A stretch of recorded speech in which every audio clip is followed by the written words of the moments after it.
أعوذ بالله من الشيطان الرجيم بسم الله الرحمن الرحيم الحمد لله رب العالمين الصلاة والسلام على رسولنا محمد وعلى آله وأصحابه وأتباعه وسلم. Assalamu alaikum wa rahmatullah. So we have been studying Surah An-Najm. We talked about the first half, which was mentioning the journey of the Prophet ﷺ, the ascension, up to verse 18. Then after verse 19, it started talking about the alternative journey, the alternative worldview, that is naming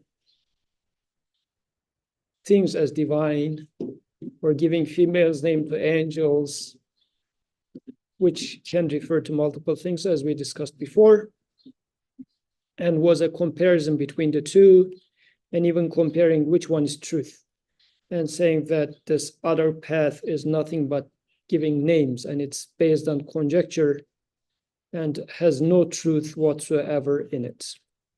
And then in verse 29 and 30, it was mentioning that this is the scale of their knowledge, and they are turning away from our remembrance, so you also turn away from them. And then started with verse 31, started talking about the believer and how the Creator is rewarding the believer with the best, and how he is rewarding the one who does evil with to the scale of whatever they do. So starting with verse 31 onwards, now we are making an explicit comparison of outcome of good doings and outcome of evil doings, and how the Creator is treating them. And then in verse 32, mentioned about doers of good are those the people which never do any wrongdoing, and we talked about this last week. And we also talked about فَلَا تُزَكُوا أَنفُسَكُمْ, do not purify yourselves. And then last week we started talking about this verse 34 up until 38.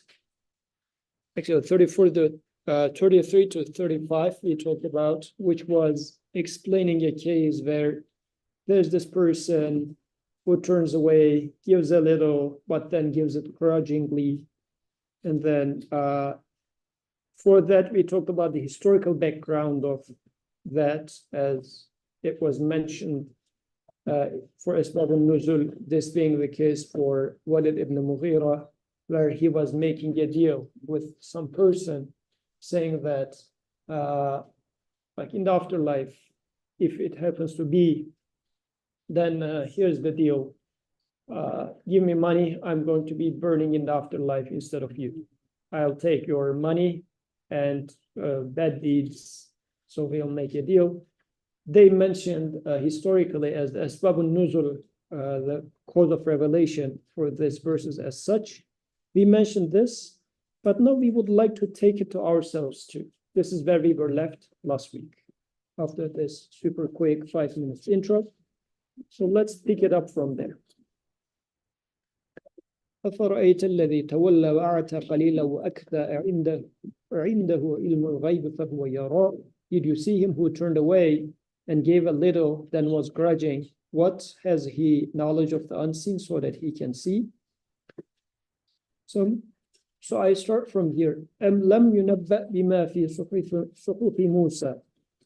Or has he not had the news of what is in the books of Moses?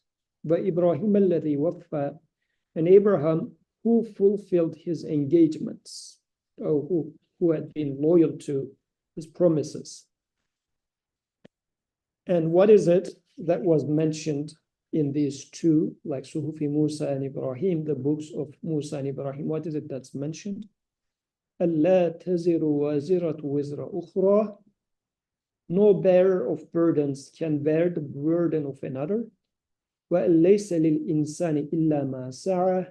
and there is nothing for men except which he makes efforts.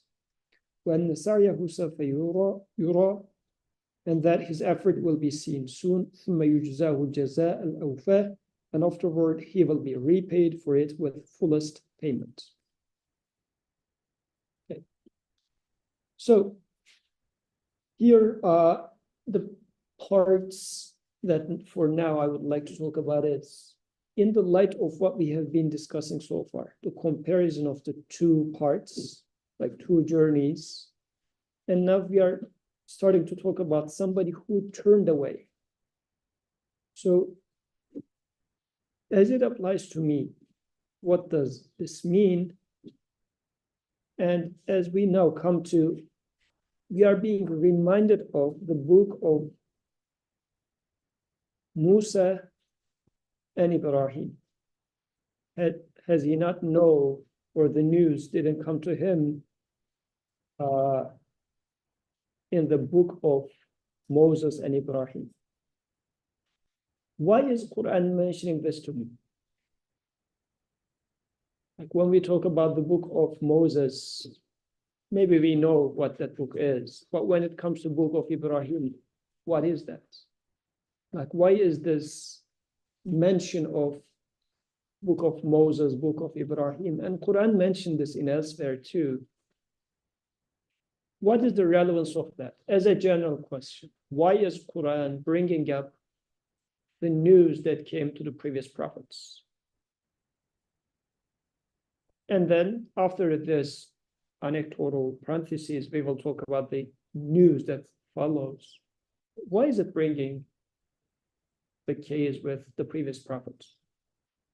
Yes. To give an example of how they didn't give any compromise, maybe the results of that being firm. Okay, those prophets didn't compromise anything of this news. Step two. I don't even know what y'all talking about. Okay, Yeah. okay. Why does Quran bring about this mention in elsewhere as well, but also here? Bringing the previous messengers as an example. And contrasting this to the guy says, "Indahu ilmul ghayb fahuwa yura." Did he know? Did he have the knowledge of the unseen, which he can see? And then contrasted this with saying that, well, has he not heard about the news that came to before prophets? What is happening in here? When you hear such a verse from your creator speaking to you, what would you think about it?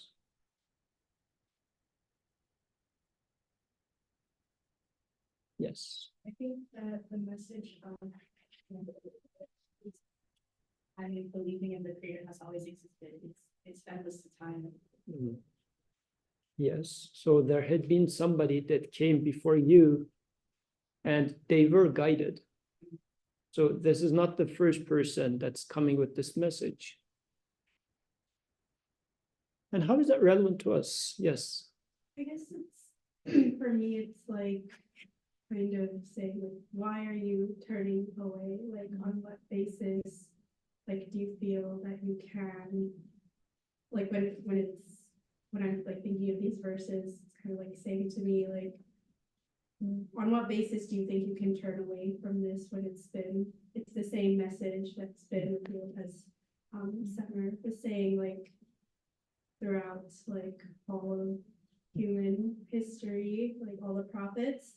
And so it's like, what do you have that could compare to what is like in this guidance? Mm. And for today's world, what does this tell us? Like, in which side are we? Because it's suggesting us news of the previous prophets, saying that, have you not heard Musa? Have you not heard Ibrahim? They came with this message because, and if you think about it, the order is also interesting. So he first talks about Musa and then Ibrahim, not Ibrahim and Musa. Historically, it should have been the other way around. I don't know why it is using this way of first Musa and then Ibrahim. It could even be taken as Musa, even Ibrahim, like historically, many before came with the same message. But have you considered their message? Without considering that message, how dare you can be so arrogant and confident and turn away? Because in today's world, which messages are we paying attention to? Are we paying attention to prophetic message?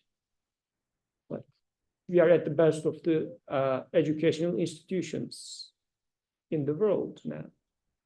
Who is paying attention to the message of Moses or Abraham?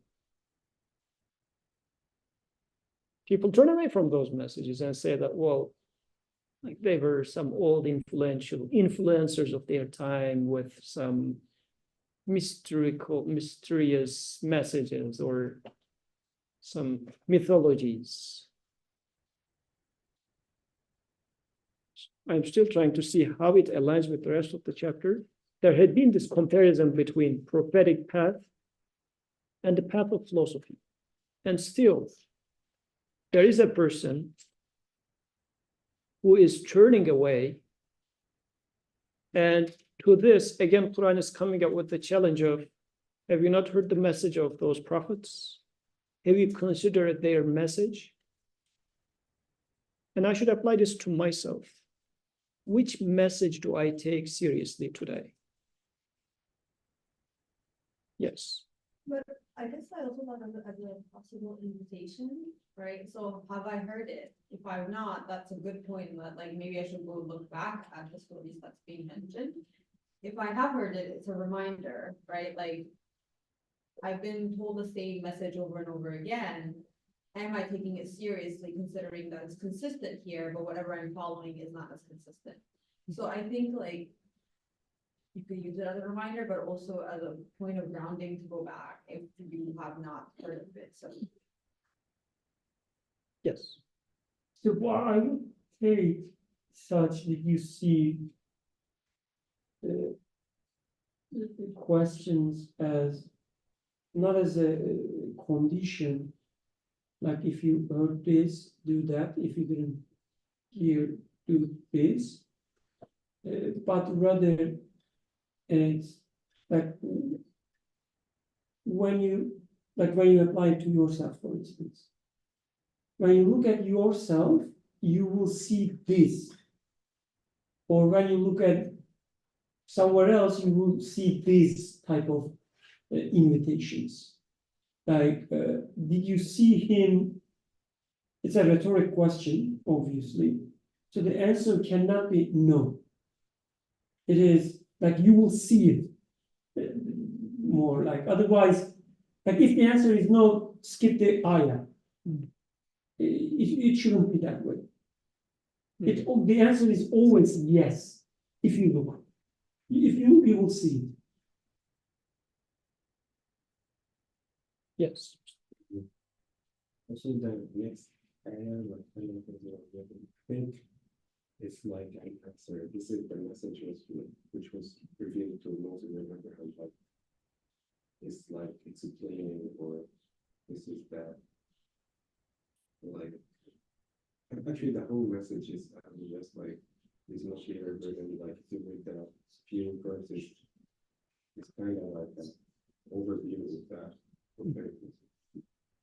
It is. That is the prophetic message. But before getting to details of that specific message, a more broader question that, again, I'm bringing up, we mentioned about this before, but since Quran is bringing the matter, let's talk about it again. In this day and age, how serious am I becoming when I hear the news that comes from a prophet versus how serious am I becoming when I hear a news from Einstein? Or, I don't know, Heidegger, some philosopher. Which one is more robust? Which one is more reliable? Which one is more worthy of thinking about? Let's even not consider reliable or whatever, worthy to think about. you hear a message from a prophet, and you hear a message or a quote from a philosopher or a scientist. Which one is more worthy to seriously think about? Because either, I mean, I'm talking about myself here in general. So either I say, I become very, I don't know, naively spiritual, I would say, and say that, oh, what a nice saying. But I don't think about it. I'm afraid of thinking about prophetic message as if it is like a glass vase, and if I rub it too much, it's going to break. I mean, it looks good, but it's very fragile.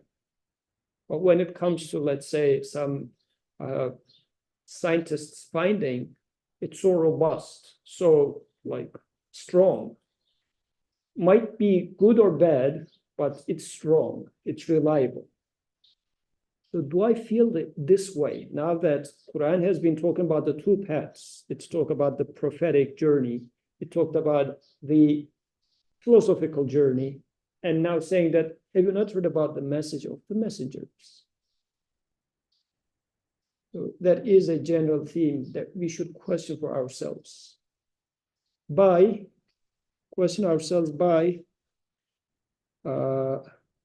not purifying ourselves. You remember that?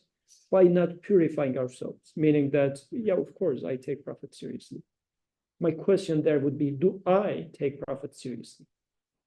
Because Quran will keep repeating the previous messengers, because there's a point in there saying that there's a prophetic tradition, and it's a solid tradition, meaning these are the people who observed reality and shared their observation, their experience with you, along with the message of your creator. How much are you paying attention to that? And now brings up, by giving two prophets in here, it's also saying that two people are putting their finger on the same truth. So this is also pointing to an agreed upon message. Meaning that unlike, let's say, oh, such and such philosopher had this opinion and such philosopher had this other opinion. Like, it's all over the place. But when it comes to prophetic message, all of them are putting their finger on the same message, confirming each other. Pretty much saying that they are agreeing upon a reality, an external reality. They are not making up things. They are not just coming up with names upon which no authority was revealed. But rather, they are talking about a reality out there the Creator has given. Does this make sense or no? Okay. Sounds very, I mean, I didn't see the sparkles in your eyes, probably because, anyways, it's fine. And the reason I'm emphasizing this a little bit is increasingly, I have been observing lack of prophethood in our lives, especially within like the way the world would like to nowadays at the larger scale. The prophet is willing to be taken out of religion. Religion should stay there. Even Brother Birkan was sharing a quote from Charles, was it Dawkins? Like the guy, the atheist guy, Richard Dawkins. The guy had been this staunch atheist. But now in his latest stand he says, I am culturally Christian. But he says religion is sometimes good. He started even bringing up this, but he says Islam is evil though.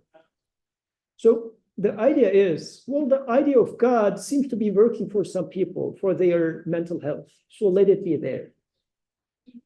But the prophet, no way. Prophet should not come into the picture. We can fool people for their mental health, niceness of mental health, that, oh, yeah, there will be a God. Oh, of course, there will be an afterlife and whatnot, so that they keep working hard. But when it comes to prophetic message, where now the message touches life, everyday life of the individual, This is where, no, we cannot take that. Still, you have to listen to me as a scientist, not the prophet. I am going to interfere with your life as a scientist, not the prophet. This is the attitude. And this is a very, I mean, seemingly it sounds fine. Oh, see, even Dawkins started accepting religion. But there is a hidden agenda that's going on. Prophet is being taken away. What does the media attack? Media is attacking Sharia.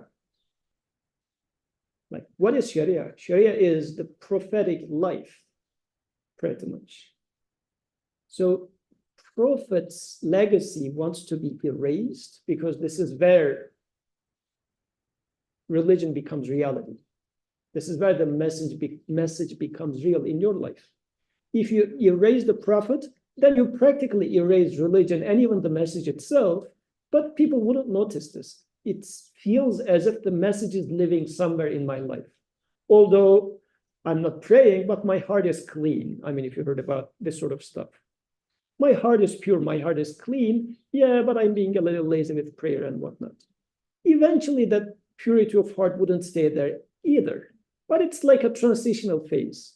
This is why Quran is making from the beginning of the surah, a contrast between prophetic path and the path of philosophy, and kept making this comparison.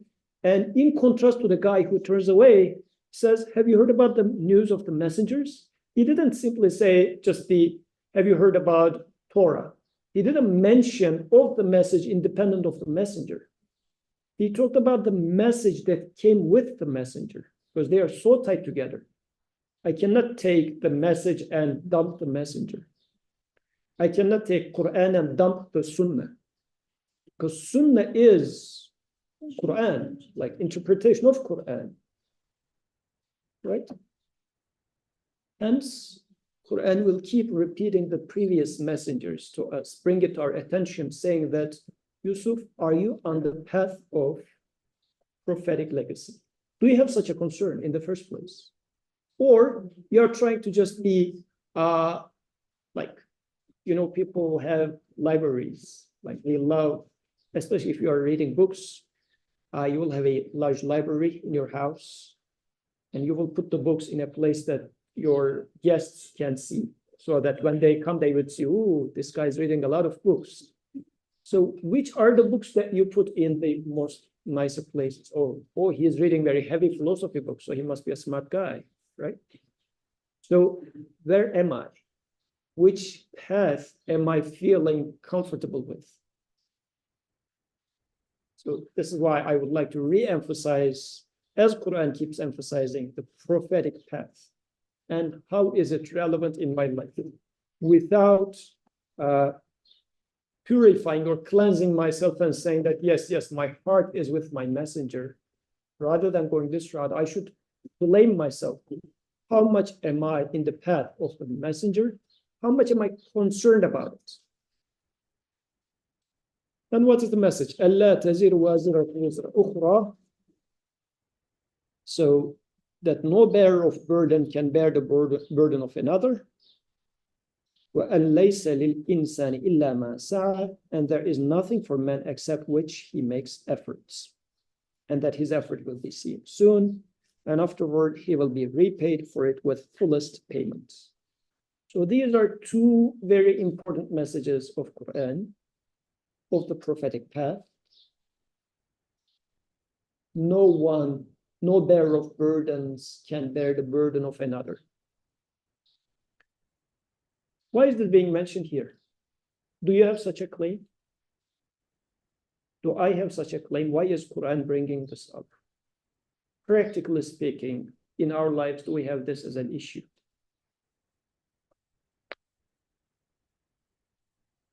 Third, what do you think? Have you ever blamed somebody for which they haven't done any wrong, or like for somebody else's mistake?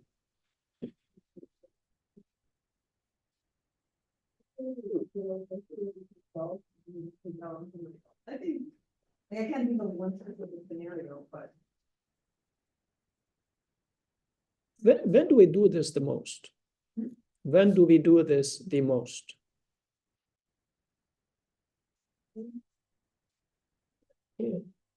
Your kid? Oh, so you're not doing it anymore? Much so. Okay, mashallah, very nice.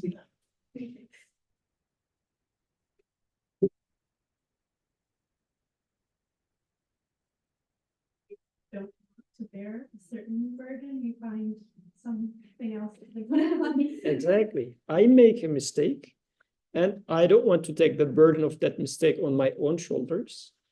And I put the blame on somebody else, saying that, oh, it's because of my upbringing.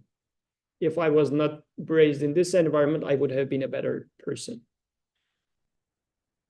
Like Maryam was mentioning a case where I feel like that's partial. That's not a good. Dua says when we feel insecure.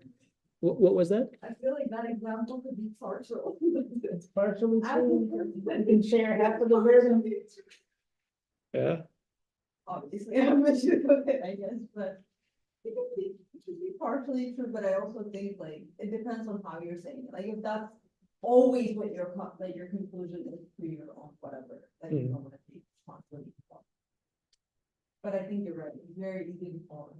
Well, even like in Quran, what does Satan say? When Satan is faced with the people in the afterlife, Satan says, well, I didn't have any authority on you. I just suggested you and you fell for it. And he says, don't just be away from me. But Satan is our ultimate guy that we blame the whole time, right? Satan made me do it. But Satan says in Quran, the creator makes him speak in Quran saying that, well, I just suggested you. I was joking. I was like sort of hanging around and you fell for it. Like blame yourself, not me. And this again comes right after فَلَا تُزَكُّوا أَنفُسَكُمْ, do not purify yourselves. It was just a few verses before, right? Put the blame on yourself rather than trying to find the problem out there and purifying yourself, saying that I am the best person. Like, of course, I mean, unless all those circumstances didn't line up, of course, I would choose the best option. I did choose the wrong option because I had to. Is an interesting mentality. So yeah, Maryam was mentioning a quote which says, in the olden days, there were people with mistakes, but now there is only psychological problems. Like, I mean, if it was not a psychological issue or a mental health problem, then nobody would be bad. Like it has some reason beyond your capacity. Otherwise, why should you be wrong, right? Yes. I guess there's maybe a distinction that I make between blame and responsibility. Maybe you can blame a drunk driver for causing an accident, but if you lose, like a leg or something, it's not your fault. You don't blame yourself, but you still have to bear the responsibility of living without a leg or something like that. I mean, for such cases, let's say, yes, outside of my choice, let's say if I was born with a single hand, or outside of my choice, an asteroid comes and chops off one of my hand. This is a separate thing. It's like the creator is creating a certain circumstances for me. I would just say that, well, now how do I stand before this new creation? Am I going to be thankful? Am I going to be just blaming the creator? Like what would be my state in here? But there are also things that I chose and the outcome is being created, yet I blame others for that. Because even in this case, let's say asteroid came and chopped off my hand. I'm just making it asteroid so that no human interference is there. Okay. It's your hand? Yes, somehow. And only the hand. Okay. So yes, for the chopping of the hand, I don't have any control over there. But what is my response to that? How do I respond to this creation? It's a creation. Do I take it as though it's a random happening and random things happen in this existence? Which is denial of truth. Nothing random happens in this existence. This would be a wrong choice of mine, for example, right? Or do I just say that, oh, God did this and God took away something which belonged to me. How dare you do this? Which is again going to be a wrong choice. So before every new creation, we take a stand, we make a choice. And I tend to blame others sometimes for that choice. But nobody can bear my burden. An outcome is being created for me anyways. If I make a wrong choice, it's either in the form of like getting depressed, getting angry, living in a darker world. The outcome is being created, as was mentioned in the previous verses as well.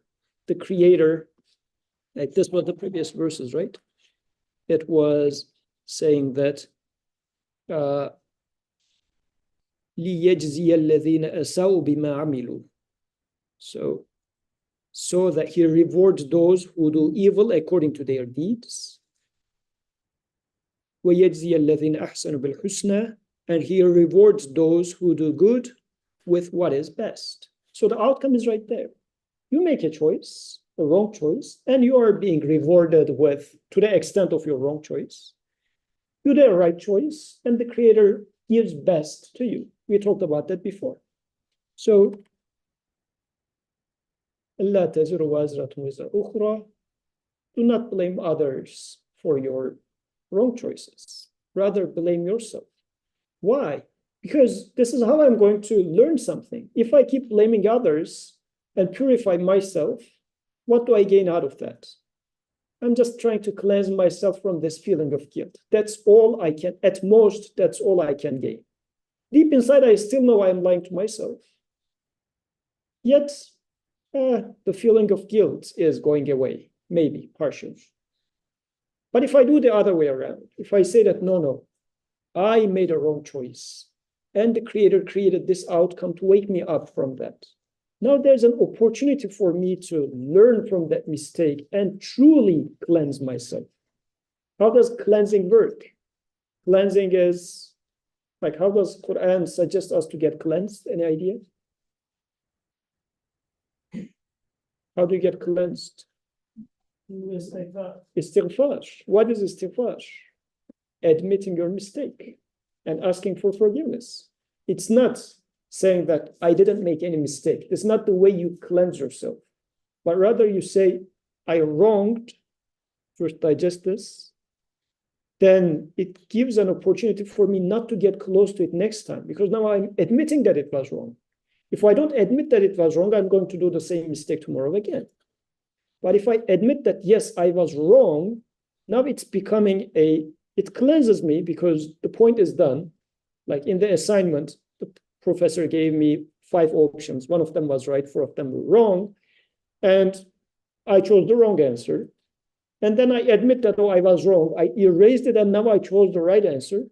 Tomorrow, another similar question comes. Now I know what was wrong, what was right. I will keep choosing the right answer. So, in the personal life, this is how it is. In social life, any example for blaming others? Or in the outside world? This is in the personal world, which matters the most. But in the outside world also, we do the same thing. We put blame of someone to somebody else. And the last week, Dua was giving an example of that. So she was telling lies. Well, like not she, of course, but somebody else. The father was saying that, well, I'm not home. Tell them that the father is not home. And that she was saying that, well, it's my father's burden, not mine. So this was the attitude in there. Could be an example. But I guess in personal life, to me, really, the biggest mistake we do here is in our personal life. But apart from that, sometimes we tend to put the blame of forefather on the child too. Or Atik wrongs me, I become an enemy to Abir, his brother too. Like I am putting the blame of Atik on the shoulders of Abir. Yeah, and even my mom. The mom, because you're as you both. Okay, things like that is happening, and that attitude is there.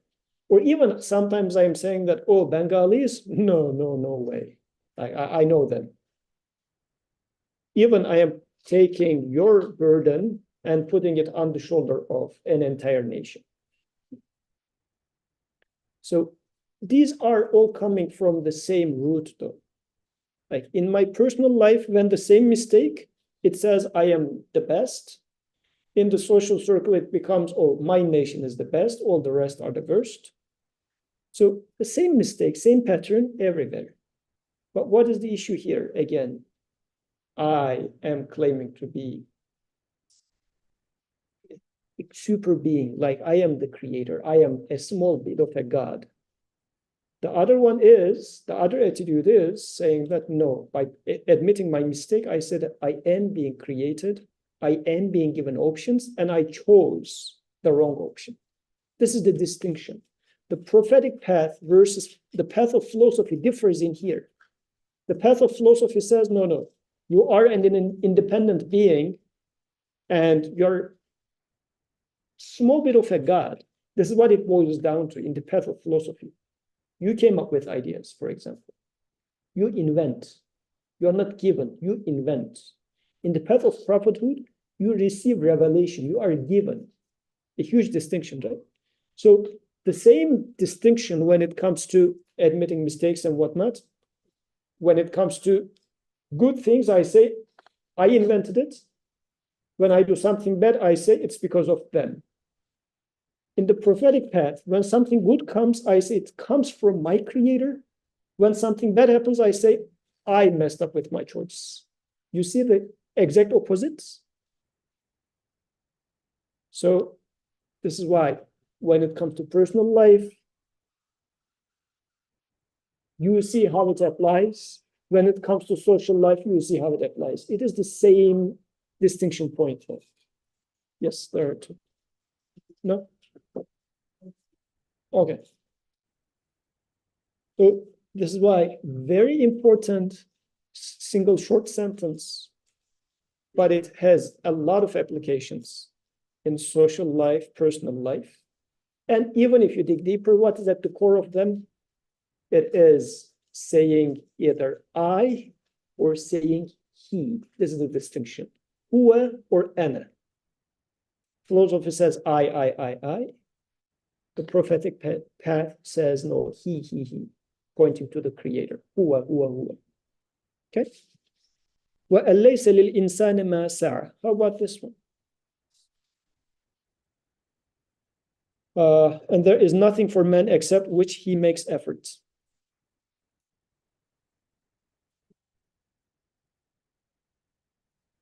Within the purposes of revelation, what does that mean? And my question, There is no taqleed in Iman. there's no taqleed in Iman. There's no imitation in convictions. Like, I mean, this verse could be taken as your gain, your halal gain is that which you put effort into. So I don't know if Bitcoin is halal or not. But apart from that, this could be an application of it. But what does it mean? So Atiq is saying that the gain here is your iman and your conviction, and your conviction is going to come to you after you put some effort. This is what I'm hearing from the gain, the benefit part of it, right? And I think this makes sense with the previous ayah as well. We can read it as only applying for mistakes and blaming someone. But it's more general, right? It says, Wazirati. So, it bear, the one who shoulders.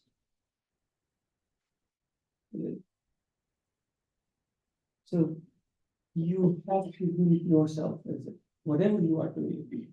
In this case, the Iman, you have to take this journey yourself. Somebody else cannot take it for you. This is also very interesting, the way it is put. Sometimes we say, when we ask the question, who feeds this girl? And Atik said, oh, his father. But then Yusuf says his father cannot even feed himself. How he would feed her? So that's the argument. I think this is the argument, exactly. Like, the structure is so interesting. It doesn't say nobody can bear your burden for you. It doesn't say that. It says no other bearer can bear your burden. So this other thing himself, itself, is also bearer of a burden. It requires someone for the support. Mhm. How do you expect it to support you? Mhm. Right? This tree cannot even give existence to itself. How do you expect? So the tree is a bearer of burden. It requires existence. Somebody needs to create it. Somebody needs to sustain it. Mhm. It's the bearer. How do you expect that it will give you food? Mhm. Or how do you expect that's maybe the most generic application. Now, more specific, when it comes to attaining Iman, understanding what is in Suhufi Musa or Ibrahim, you have to make the effort yourself. Somebody else who is in the same situation like yourself cannot do it for you. Your Sheikh, your Imam, he's also bearer of burden. He has his own journey. Your prophets. Your prophet, how do you expect him? Right? The Prophet ﷺ says, his daughter Fatima, I guess, don't expect just because you are daughter of the Prophet that your Jannah is reserved. How do you expect your Sheikh to do it? Mhm. Or your scholars? Or just by the fact that you're born into a Muslim family. That's, yeah. There's no shifa, There's no shifa, shafa'ah. yes. We talked about it. They did it. Yeah, we talked about shafa'ah. Like this, what is it, the cookie has a shafa intersection when it comes to feeding this girl. It's just intermediary. It doesn't do the work, but it's just intermediary when it comes to feeding. And that shafa'ah doesn't happen unless the creator is in between. Yes. Meaning the prophet is not going to give you guidance unless you see the prophet as bringing the message of the creator. So independently, you cannot imagine the prophet to be giving you guidance. Then prophet would become a philosopher. Because philosophers are giving you their ideas. They are not bringing you, like Shafari in this case is intercession, so saving you from problem. This is why we keep saying salawat to the Prophet, because I am really happy and really supporting the Prophet. I would like to thank him for the message that he brought.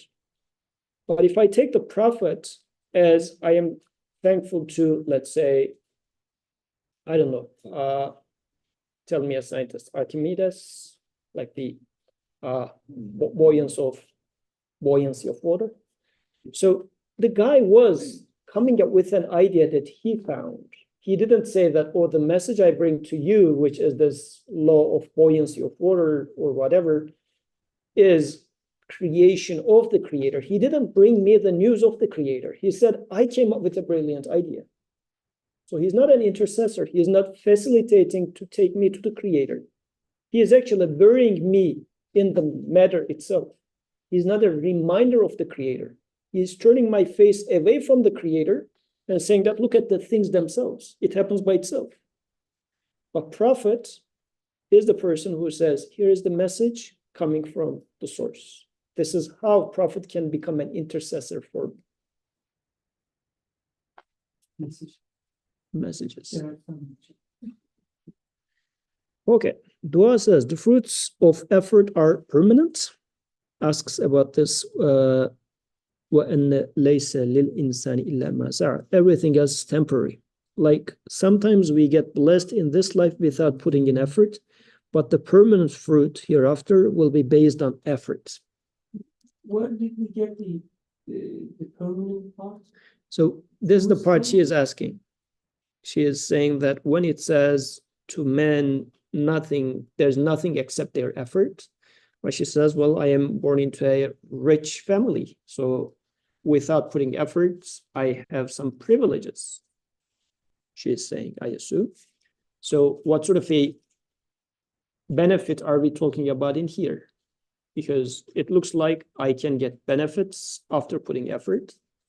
So is the benefit that's being referred to here referring to eternal benefits? I guess this is what I'm reading into Dua's question. Dua, does this make sense? You can talk. It wasn't really a question, it was more of a comment, but it was an unsure comment, so I ended with a question mark. Okay. And was it along the lines of how I was interpreting it? Yeah. It was it was basically the idea that like if you put an effort over here, like you will get rewarded in the hereafter for it, but like sometimes you get blessings in this life which aren't based on your effort, and that's temporary, so that is not really something that you have. Okay, so what do you guys think? What is the verse saying? I mean, other than how Atik was saying, I think Atik's point was very important. Like you cannot inherit conviction. This is the ultimate, or actually maybe the only outcome you take in this life, your conviction. Answers to your questions, meaning, why am I here? Who brought me here? Where am I going to? Answers to those questions are what is called as conviction, iman, like being sure and secure. I think these areas, like such areas also equalizing the worldly the situation, like whether you are born in a rich family or not. Ayah says, you have nothing there for you. You only have whatever you strive for, whatever you put effort. To the extent you understand it and link it to the prophet and the creator, you have something for you there. Otherwise, nothing. It doesn't mean anything, it says. And we can count, we can try to get some examples that without putting effort, I have this blessing, that blessing, and so on. But then you have to check your definition of blessing. What is blessing? Just because you can put, prettier dresses, for instance, does it mean that you are in a better situation? Or you can, I don't know, travel from one place to another with a fancy car. You're in a better place. This reminds me of the farewell sermon of the Messenger ﷺ. Says, like neither the black has superiority over white or the other way around, or any of these things which people consider as, oh, I am born into this nation and we are a more blessed or a better nation and whatnot. But the Prophet says the superiority is only in taqwa, meaning God consciousness. So what you are given in this case, are you putting value in the things themselves? There's nothing to you from them. Because like if you are having a good car or a bad car or whatever, it's just demonstrating the giver. It doesn't mean anything about you. The giver gave you an expensive car or the giver gave you a cheap car. This is something that tells about the giver, not you. What is your share here? Your share is, what did you choose? How did you take a stand when a good car is given to you? How did you take a stand when a cheaper car is given to you? So this is the part that matters. Your choice matters, not where you started with.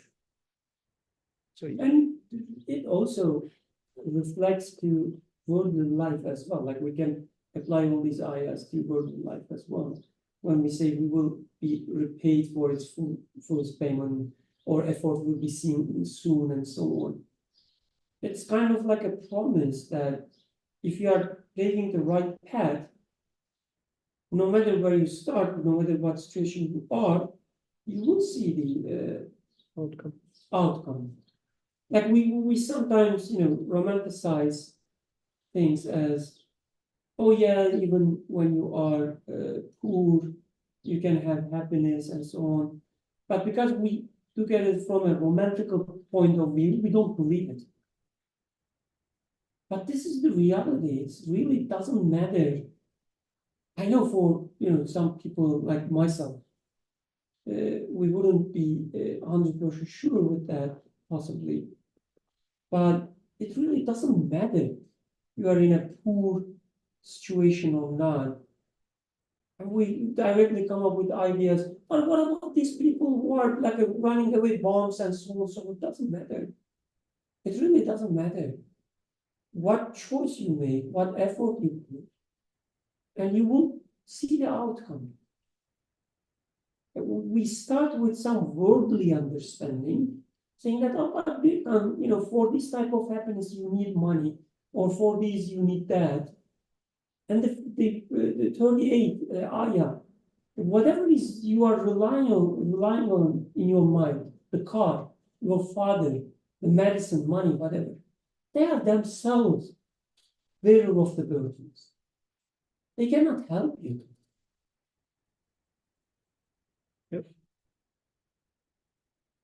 Was there a comment? No? Okay. And, There is a comment from Susan. oh, is there? And Oh, hand, okay, yes, Sultan, go ahead. Assalamu alaikum. Apologies, I couldn't be there in person. I had this question, like, as I'm learning Arabic these days, like I talk to Arabs and Mustafa included, like they all say, oh, there's more barakah in me reading Quran in Arabic because it's not like my first language or something. But then that confuses me because like reading Quran, like it should give you barakah either way, like regardless of your personal situation, whether you are Arab, whether Arabic is your personal language.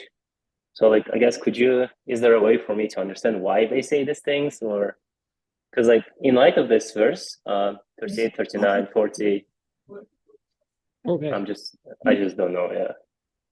okay. The question, as far as I understand, is some Arab-speaking people came and tried to embarrass Sultan, saying that, you don't speak Arabic, but we do. And it is more barakah to read Quran in Arabic. So it looks like there are some people who start with advantage, privilege of speaking Arabic. And so this is how I think Sultan is relating the topic to the current situation. So certain people, they didn't put any effort to learn their mother tongue because they were going to learn any language anyways. They happen to be in an Arabic country. But now they are advantaged above me in getting more barakah from Quran. Is this right, Sultan? Yeah, basically. which reminded me the narration, like this is they tell it to everyone who starts learning recitation Quran. When you start reciting Quran, learning reciting Quran, for every mistake you make, you get that much gain, like the good deeds you gain. So, like when we take it from this perspective, because I'm putting an effort, and even when I make a mistake, I'm gaining over someone who knows Arabic. So, like again, we shouldn't take such narrations or such explanations as romantical, romantic truths that we just say, "Oh, that's so cute." No, that this is the reality. It really doesn't matter whether you start with the Arabic family or not. What you put effort is important. What effort you put there. Necessary. Maybe even calling it like like a privilege to like be born into like or like have Arabic as your first language might be dangerous as well in like the context of the verse in 32 where it says do not falsely elevate yourself. So like automatically assuming that because I know Arabic I have an advantage that might be a kind of it feels like a wrong attitude towards me, I guess, because there's we were like talking about also like there being like different levels to like sort of the messages in each ayah. So even if you know like Arabic, that doesn't like necessarily mean you're getting like everything there is to know from the Quran. And I guess I was also reminded of some of the verses that say, and we have made I forget the exact wording, but we've made it easy, the Quran easy for you in Arabic. So like even if it's not your first language, it's not something that has been made difficult in terms of learning, I guess, is how I take it. If you, again, like we were saying, you have to. I mean, just due to the importance of the question, I would like to spend a few minutes here. Okay. So again, there is an assumption here. That is, if I read Quran in Arabic, I would understand what it says. If I knew Arabic, I would understand what it says. But there are some problems in here. And also there's another assumption here.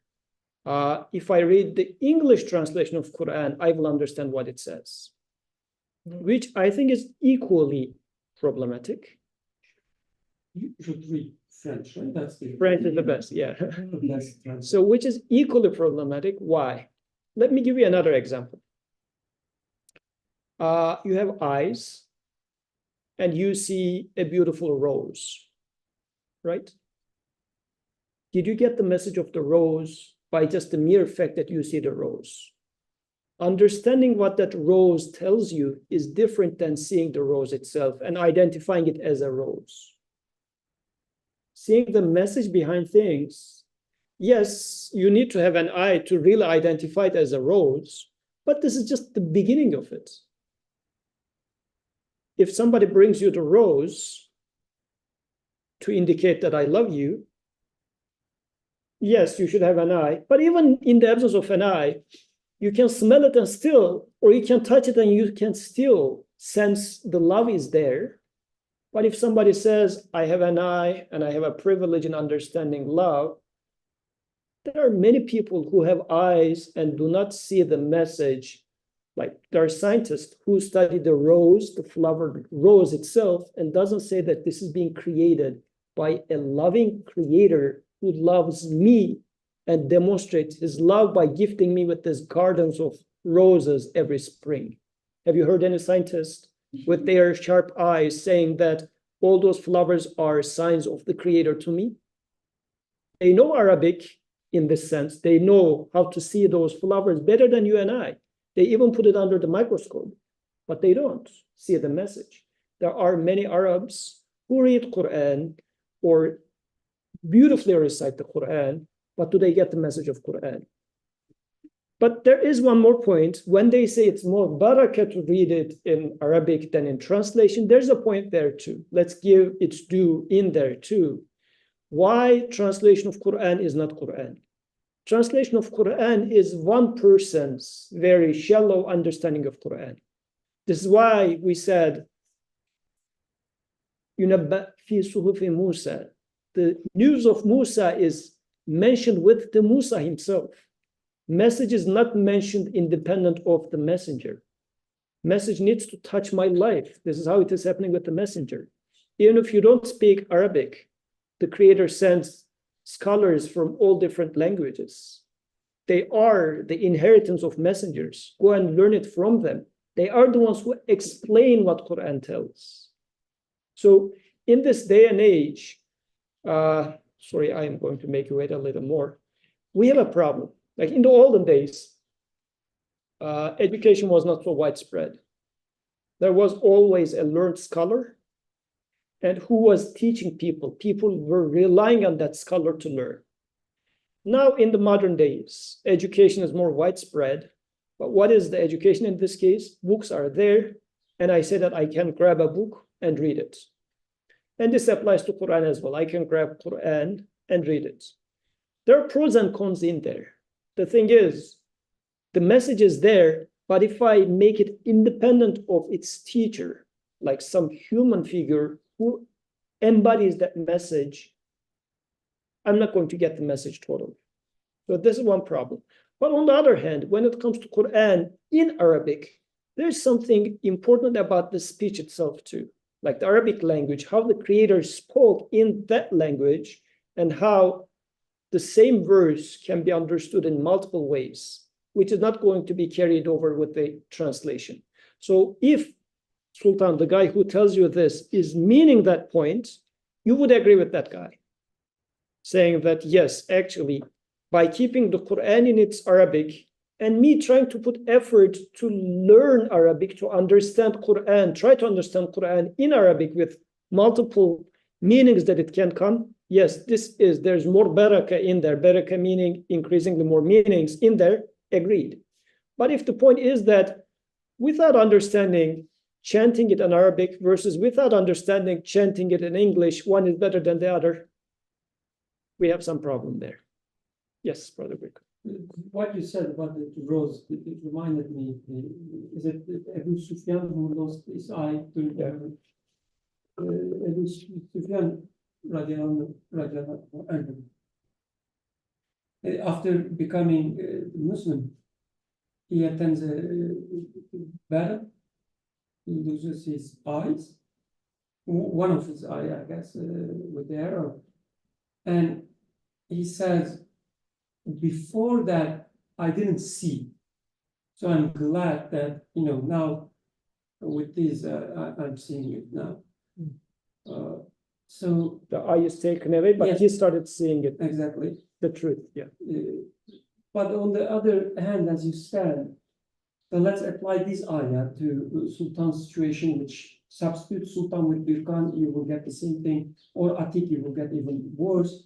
So somebody is coming and telling you that you should learn Arabic. You should take it as my creator is creating this in front of me. Right? And you have this feeling that you don't know Arabic, and you have this feeling that the Quran is in Arabic. So you are missing something. Instead of acting according to that feeling, you're blaming others. You're saying that this terrible people just, made fun of me. Yes, for them, they made fun of you. They lost. It's bad for them. How about you? You spend all your life to learn the language of mathematics and English. And it will not even help you when you get married. Oh, yeah. Right? It will even make it worse. Yeah. When you start, if you try to talk in this language. Yeah, lose your math skills. Yeah. But when it comes to the language that will help you everywhere in your life, we don't. Yeah. I mean, it's not about Sultan, it's about all of us.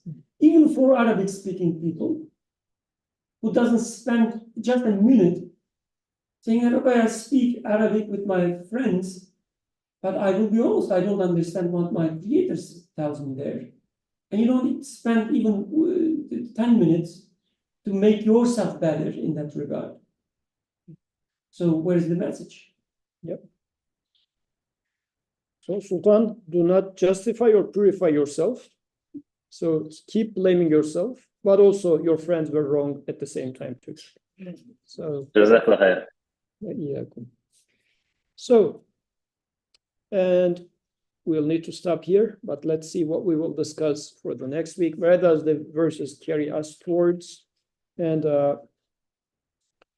وَإِنَّ إِلَىٰ رَبِّكَ الْمُنْتَهَى, and that your Lord, He is the goal, or He is the destination. وَأَنَّهُ هُوَ أَضْحَكَ وَأَبْكَى, and that it is who makes laugh and makes weep. وَأَنَّهُ هُوَ أَمَاتَ وَأَحْيَا, and that it is who gives death and gives life. وَأَنَّهُ خَلَقَ الزَّوْجَيْنِ الذَّكَرَ وَالْأُنثَى مِنْ نُطْفَةٍ إِذَا تُمْنَى, and that He creates the two spouses, the male and the female, the pairs, the male and the female, from a drop when it is poured forth. وَأَنَّ عَلَيْهِ النَّشْأَةَ الْأُخْرَى, and that He has ordained the second bringing forth. Or وَأَنَّ عَلَيْهِ النَّشْأَةَ الْأُخْرَى, upon Him is the second creation. وَأَنَّهُ هُوَ أَغْنَى وَأَقْنَى, and that he it is who gives wealth and who gives contentment. وَأَنَّهُ هُوَ رَبُّ الشِّعْرَى, and that he it is who is the Lord of the Sirius. This is the star. I'll have some questions about that. And let me read all the verses up until the end so that we keep thinking about that, how it's going to be tied, because we are coming to the end of the chapter. وَأَنَّهُ أَهْلَكَ عَادًا الْأُولَى. Now we are having another turn. And that he destroyed the former Ad.